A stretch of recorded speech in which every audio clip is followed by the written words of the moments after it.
বাবা, রাত অনেক হলো, একটু খেয়ে নে। মা, ডিস্টার্ব করো না তো, ইম্পর্টেন্ট কাজ করছি। আমার এই কাজটা শেষ না হওয়া পর্যন্ত প্লিজ আমাকে একটু একা থাকতে দাও, আমি এখন খুব ব্যস্ত আছি।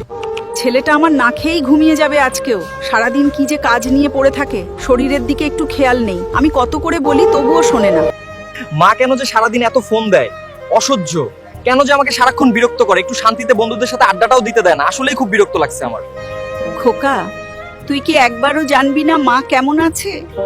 অনেক দিন হয়ে গেল তুই আসিস না। বাবা, শেষবারের মতো একটু আসবি?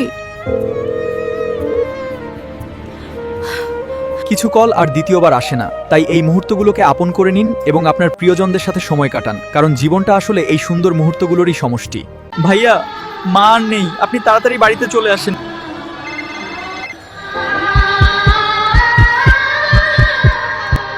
আমি এসেছি মা, একবার চোখ খোলো। মা, আমি এসে গেছি, দয়া করে একবার তোমার চোখ দুটি খোলো। আমি অনেকক্ষণ ধরে তোমার অপেক্ষায় বসে আছি। সরি মা, তোমার একটা কলও কেন ধরিনি আমি?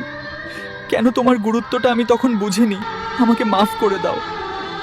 খোকা, তুই ব্যস্ত থাকিস জানি, কিন্তু তোর কথা খুব মনে পড়ে রে। দুনিয়ার সব জেতা যায় মা, কিন্তু মাকে হারিয়ে ফেললে আর কিছুই জেতার থাকে না।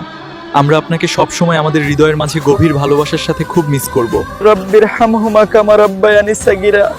হে আল্লাহ, তুমি আমার মাকে জান্নাতবাসী করো, আমার মাকে তুমি শান্তিতে রেখো, আমিন। মা নেই যার, দুনিয়া অন্ধকার তার।